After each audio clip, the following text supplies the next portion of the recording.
श्री सत्येंद्र सिसोदिया जी, जिलाध्यक्ष चौधरी हरेंद्र सिंह जी,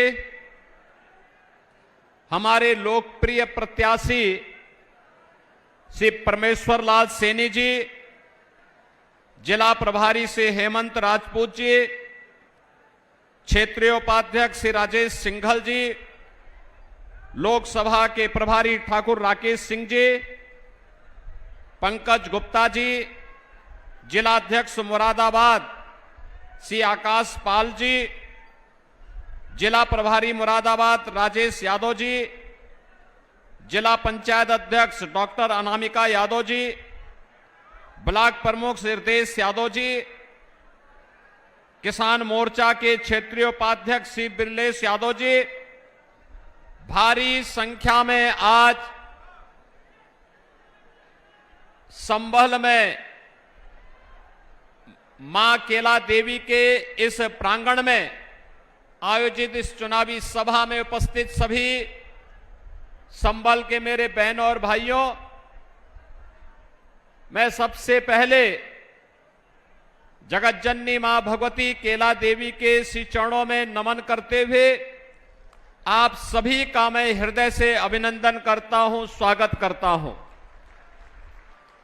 बहनों और भाइयों, संभल के बारे में कहा जाता है कि कलयुग के अवतार भगवान कल्कि का इसी कलयुग में अगले 2000 वर्ष के अंदर अवतार होना है और अवतार की धरती कोई और नहीं है, यही संभल है, जिसके लिए यहां केला देवी के महंत श्री ऋषिराज गिरिजी महाराज जिस लड़ाई को लड़ रहे हैं आपके बल पर, इसी संभल में वह चमत्कार होने वाला है।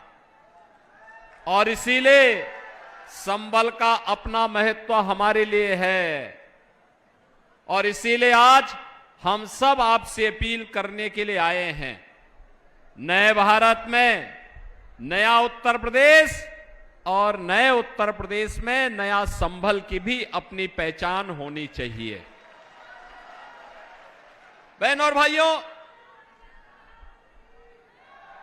2 चरणों के चुनाव संपन्न हो चुके हैं और तीसरे चरण में आपको संभल में भी चुनाव करना है। अब तक का जो रुझान है वह रुझान पूरे देश के अंदर एक स्वर में पूरा देश बोल रहा है। क्या बोल रहा है? फिर एक बार थोड़ा जोर से बोलिए, संभल की आवाज में बोलिए। फिर एक बार मोदी सरकार का। बहनों और भाइयों, मोदी सरकार देश के अंदर जो ये आवाज है, ये आवाज वैसे ही नहीं है। आखिर मोदी जी ने जब कार्य किया होगा तभी हर व्यक्ति, परिवार, जाति, मत, मजहब, क्षेत्र, भाषा से ऊपर उठ करके उत्तरों, दक्षिणों, पूर्वों, पश्चिमों, चारों ओर एक स्वर से गूंज रहा है और वह गूंज रहा है कि फिर एक बार मोदी सरकार, यानी मोदी जी को पूरा देश फिर से प्रधानमंत्री के रूप में देखना चाहता है। और इसलिए देखना चाहता है क्योंकि मोदी जी के चमत्कारिक नेतृत्व में इस देश ने, हम सब ने, इस भारतवासियों, हम भारतवासियों ने बदलते हुए भारत को देखा है, एक नए भारत को देखा है, एक समर्थ और सशक्त भारत को, उभरते हुए भारत को हमने देखा है। यही भारत था। 2014 के पहले का क्या था? 14 के पहले दुनिया के अंदर सम्मान खराब हो चुका था, देश की सीमाएं सुरक्षित नहीं थी, आतंकवाद और नक्सलवाद सिर चढ़ करके बोल रहा था, देश के अंदर विकास के कार्य ठप पड़ गए थे, भ्रष्टाचार चरम पर था, गरीब कल्याणकारी योजनाओं पर सेंध लग रही थी, गरीब को सुविधाएं नहीं मिल पा रही थी।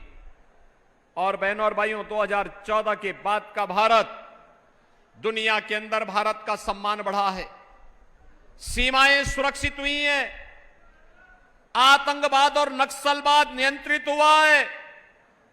अब तो जोर से कहीं पटाखा भी फट जाए तो पाकिस्तान पहले सफाई देता है, कहता साहब मेरा हाथ नहीं है, क्योंकि पाकिस्तान को मालूम है कि अगर सफाई देने में देर हो गई तो लेने के देने पड़ जाएंगे। बहन और भाइयों, ये नया भारत है। ये नया भारत इंतजार नहीं करता है। अगर कोई भारत की सुरक्षा में सेंध लगाता है तो सेंध लगाने वाले को रसातल में भेजने में भी देर नहीं करता है। बहनों भाइयों, इस नए भारत को भारत के विकास का एक नया स्वरूप देने के लिए आज हम लोगों ने जिस तरीके से इसे आगे बढ़ाने का कार्य किया है, उसको ध्यान में रखते हुए मोदी जी के नेतृत्व में फिर से एक सरकार बननी चाहिए। क्योंकि मोदी जी के नेतृत्व में आज आप देख रहे होंगे, अभी मैं आ रहा था मुरादाबाद से होते हुए, मैं देख रहा था गंगा एक्सप्रेसवे, यहां की अर्थव्यवस्था को कई गुना बढ़ाने में इसका महत्वपूर्ण भूमिका का निर्वहन होने वाला है। यहां की इकोनॉमी की बैकबोन वो बनने वाली है, आपकी कनेक्टिविटी को भी बेहतर करने वाली है। गंगा एक्सप्रेसवे से आप बैठे और अगले 5 घंटे में आप प्रयागराज पहुंचे, 4.5 घंटे में, 4 घंटे में आप लखनऊ पहुंच जाएंगे। दिल्ली की दूरी 1 से 1.5 घंटे में आपकी पूरी हो जाएगी। हाईवे बन रहे हैं, रेलवे की बेहतर कनेक्टिविटी हुई है, एयरपोर्ट बन रहे हैं, मेडिकल कॉलेज बन रहे हैं, 1 डिस्ट्रिक्ट 1 मेडिकल कॉलेज, हर घर नल की योजना, IIT, IIM, IIIT, NIT, world class university और गरीब कल्याणकारी योजनाओं की तो कोई सानी ही नहीं। आप सोचो 2014 के पहले कांग्रेस और समाजवादी पार्टी की सरकार के समय लोग भूखों मरते थे। आज 80 करोड़ लोग फ्री में राशन की सुविधा का लाभ प्राप्त कर रहे हैं। 2014 के पहले स्वास्थ्य सुविधा के अभाव में लोग मरते थे। 8 करोड़ लोगों को 60 करोड़ 60 करोड़ लोगों को 5 लाख रुपए की हर वर्ष प्रधानमंत्री आयुष्मान भारत की योजना का लाभ प्राप्त हो रहा है। और बहनों और भाइयों, उत्तर प्रदेश में तो हमने ये भी व्यवस्था की है कि अगर कोई बीमार हो जाता है, आयुष्मान का कार्ड नहीं है, तो बहनों और भाइयों हम लोग उस व्यक्ति का पत्र, जैसे पीड़ित का पत्र मिलता है या विधायक या सांसद हमें लिख के भेजता है, हम तत्काल प्रधानमंत्री मोदी जी ने जो गरीबों के जनधन अकाउंट खोले हैं ना, इसी जनधन अकाउंट में पैसा लखनऊ से सीधे उसके अकाउंट में भेजते हैं। कहते हैं निश्चिंत होकर के जाओ, उपचार कराओ, चिंता मत करना, सरकार आपके साथ खड़ी है। 12 करोड़ किसान आज किसान सम्मान निधि का लाभ प्राप्त कर रहा है। 12 करोड़ किसान। और कांग्रेस और सपा की सरकार के समय किसान आत्महत्या करता था। पहले नारी गरिमा की रक्षा नहीं हो पाती थी। इनके समय में बेटी और बहन दोनों की इज्जत सुरक्षित नहीं थी। और बहनों और भाइयों, आज नारी गरिमा के लिए 12 करोड़ परिवारों में शौचालय, 12 करोड़ घरों को बहनों और भाइयों जोड़ने के लिए उन्हें आज उज्ज्वला योजना के कनेक्शन दिए गए हैं। और यही नहीं, जिस गरीब के पास मकान नहीं, 4 करोड़ लोगों को मकान दिए गए हैं। और मोदी जी ने कहा अगले 5 वर्ष में 3 करोड़ नए लोगों को मकान देने का काम करेंगे। जिनके पास आवास नहीं, मोदी जी उनके साथ में है। हर घर नल की योजना भी आज हर घर तक शुद्ध पेयजल पहुंचाने का कार्य हो रहा है। यानी सुरक्षा भी है, सम्मान भी है, समृद्धि भी है, गरीब कल्याण भी है, और इस सब से बढ़कर के आपकी आस्था का सम्मान भी है। दूर मत जाइए, दूर मत जाइए। जब 2017 में मैं आया था, मां केला देवी धाम कई जनपदों के लोगों की आस्था का केंद्र है। यदुवंशी अपनी इष्ट देवी मानते हैं। इस पूरा क्षेत्र मां की कृपा से फल फूल तक करके आगे बढ़ रहा है। मां की यहां की रक्षक देवी है। और बहनों और भाइयों, कितना खराब स्थिति में था। मोहन जी ने मुझे उस समय बताया कि यहां लोग कब्जा करना चाहते हैं, पानी नहीं है, अव्यवस्था की स्थिति थी। और आपने देखा होगा जैसे काशी विश्वनाथ धाम बना, जैसे अयोध्या में भगवान राम का भव्य मंदिर बना, ऐसे ही संभल में मां केला देवी के मंदिर और यहां के धाम के विकास के कार्य योजना को लेकर के सरकार कार्य कर रही है। यह भी तो यहां का एक धाम है। मां की कृपा तो हम सब पर बराबर बनती है। मां थोड़े चेहरा देख करके किसी को वरदान देती है, सबको बराबर आशीर्वाद मिलता है। और बहनों और भाइयों, आज सचमुच मैं और डॉक्टर मोहन यादव जी दोनों लोग जब मां केला देवी के मंदिर में दर्शन करने के लिए गए, वे स्वयं अभिभूत थे। वे तो महाकाल की नगरी से स्वयं आते हैं और कह रहे थे इतनी ग्रामीण क्षेत्र में इतना भव्य स्थान, इतना दिव्य स्थान, इतना साफ सफाई, इतनी अच्छी व्यवस्था, ये जब सब लोग मिलकर के काम करते हैं, अच्छे लोग जब आगे आते हैं तो परिणाम भी अच्छा ही आता है और अच्छा ही आता है। और इसीलिए बहनों और भाइयों, इस चुनाव की दृष्टि से मैं कहना चाहूंगा, कांग्रेस और सपा का गठबंधन ऐसे है जैसे किसी अनाड़ी हाथों में कोई ट्रैक्टर दे दिया जाए और कहा जाए कि चला लो, तो वह किसी के ऊपर चढ़ा देगा। यही स्थिति है इन लोगों की। तो ये दो लड़कों की जोड़ी तो यही है। ये लोग माफिया और अपराधियों को गले का हार बनाते थे, उनका महिमा मंडन करते थे, संतों को प्रताड़ित करते थे और शरीफ लोगों को व्यापारी और बेटी की सुरक्षा में सेंध लगाते थे। और आज आप देख रहे होंगे कि बेटी और व्यापारी सुरक्षित है, किसान अन्नदाता किसान का सम्मान हो रहा है, नौजवान को नौकरी और रोजगार मिल रहा है, अयोध्या में राम मंदिर का भव्य निर्माण भी हो रहा है, वहां राम लला विराजमान हो रहे हैं, और दूसरी तरफ माफिया और अपराधियों का राम नाम सत्य है की यात्रा भी निकल रही है। एक साथ राम के ही नाम पर सारे काम हो जा रहे हैं। और बहनों और भाइयों, इसीलिए आज हम सब आए हैं। आपने देखा होगा, मैं केवल आपसे एक बात पूछना चाहता हूं, कांग्रेस का घोषणा पत्र आपने देखा होगा। एक प्रकार से यानी इंडी गठबंधन जो है, कांग्रेस, सपा और उनके साथ जो और भी तमाम लोग जुड़े हुए हैं, इन सब का गठबंधन है ये। और ये गठबंधन कैसे? स्वार्थ का गठबंधन। ये गठबंधन देश के लिए नहीं है। ये गठबंधन किसके लिए है? आज आपने देखा होगा पाकिस्तान का एक मंत्री, पूर्व मंत्री राहुल गांधी की तारीफ कर रहा है। यानी भारत में कोई तारीफ नहीं करता, क्योंकि लोगों को मालूम है जब भी भारत पे संकट आएगा तो राहुल गांधी सबसे पहले इटली भागेगा, तब उसे भारत की याद नहीं आती है, तब उसे भारत की जनता याद नहीं आती है। लेकिन जब चुनाव आते हैं तब रामलला भी उनको याद आते हैं, तब वह उत्तर प्रदेश में आ थमकते हैं, फिर चुनावी गठबंधन करके फिर गायब हो जाएंगे, फिर 5 वर्ष तक कभी नहीं दिखाई देंगे।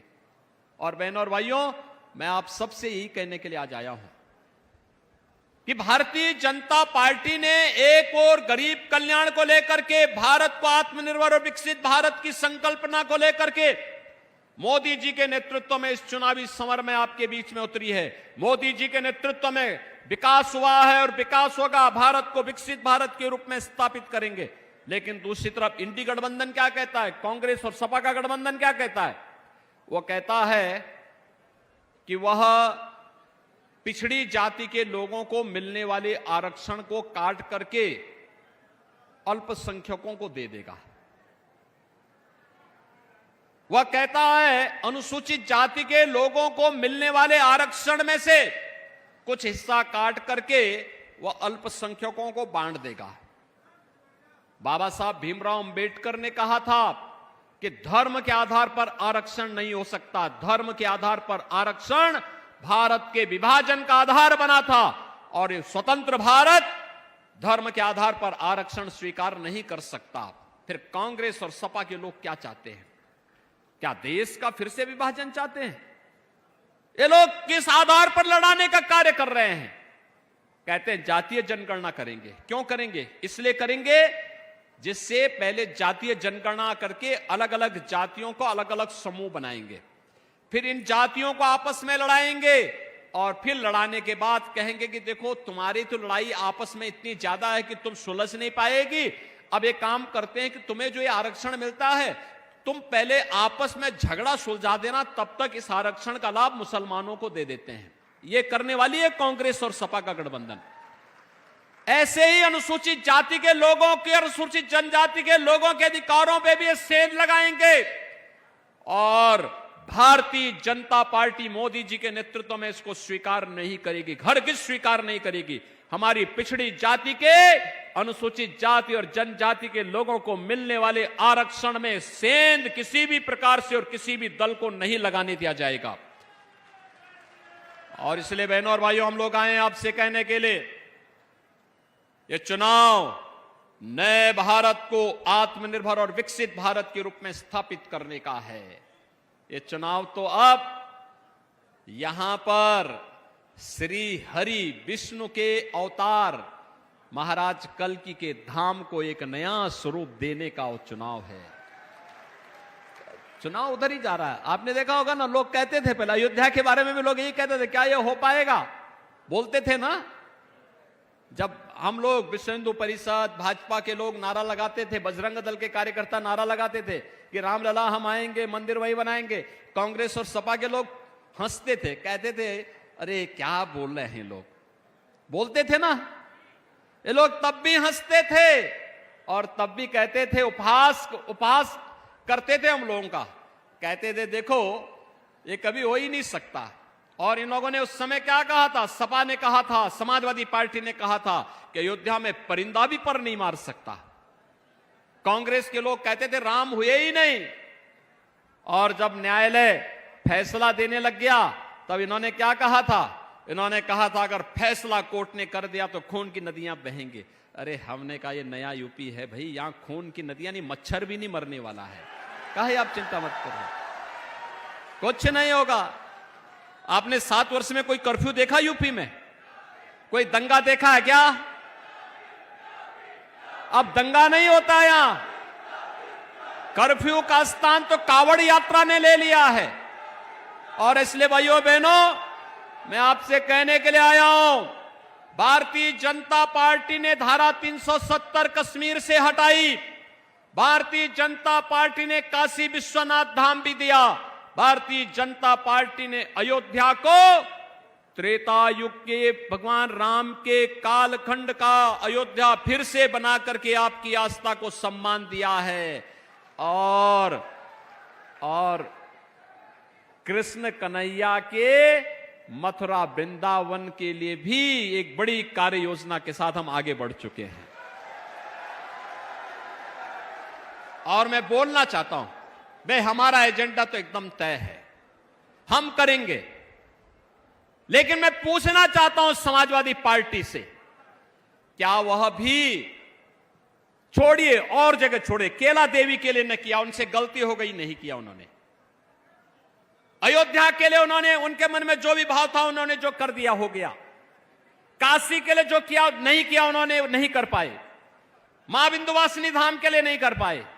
लेकिन क्या मथुरा वृंदावन के इस कार्यक्रम में जिसको लेकर के हम लोग आगे बढ़ रहे हैं, क्या समाजवादी पार्टी क्या इस कार्य में, इस पुण्य कार्य में सहयोग कर पाएगी? आप पूछना उनसे। और बहनों और भाइयों, जब ये ना आपको सुरक्षा दे सकते हैं, ना देश को सम्मान दिला सकते हैं, न गरीब कल्याण कर सकते हैं, न विकास ही करा सकते हैं, न आपकी आस्था का सम्मान ही कर सकते हैं, तो फिर इनको चुन करके क्या करेंगे आप? काहे इन बोझे को ढोने की आवश्यकता है?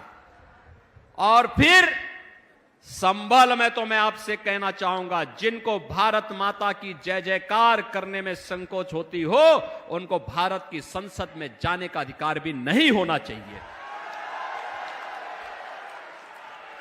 जिनको भारत का राष्ट्रगान और राष्ट्रगीत पसंद नहीं, जिनको भारत का राष्ट्रगान और राष्ट्रगीत पसंद नहीं, जिनको भारत का संविधान पसंद नहीं, जो भारत माता के प्रति सम्मान का भाव नहीं रख सकते, भारत के विकसित भारत के बारे में जिनके मन में आदर का भाव नहीं है, उनको देश की संसद में ही नहीं बल्कि भारत की धरती पर भी रहने का अधिकार नहीं होना चाहिए। और यही मैं संबल से आप सबसे अनुरोध करने के लिए आया हूं कि बहनों और भाइयों, ये नया भारत अपनी जनता की सुरक्षा और उनकी समृद्धि का और उनके सम्मान को भी रखना जानता है और देश के गद्दारों से निपटना भी जानता है, अच्छी तरह जानता है। और उसी के लिए आपका आह्वान करने के लिए आया हूं मैं आज कि श्री परमेश्वर लाल सैनी, आपने देखा होगा परमेश्वर लाल सैनी सम विषम परिस्थिति में एक समान रहने वाला कार्यकर्ता है। सम विषम परिस्थितियों में, हार में या जीत में, किंचित नहीं भयभीत में, यानी वह किसी भी प्रकार से कोई वो नहीं, हर विषम परिस्थितियों में लड़ने का जज्बा। और फिर जब मां केला देवी का आशीर्वाद प्राप्त हो चुका है उनको, तो बहनों और भाइयों, आप सबका आशीर्वाद भी उन्हें प्राप्त होना चाहिए। हम तो आश्वानित हैं कि इस बार परमेश्वर लाल सैनी का तिलक होगा, जरूर राज तिलक होगा। सहमत हैं? सहमत हैं? सभी लोग सहमत हैं?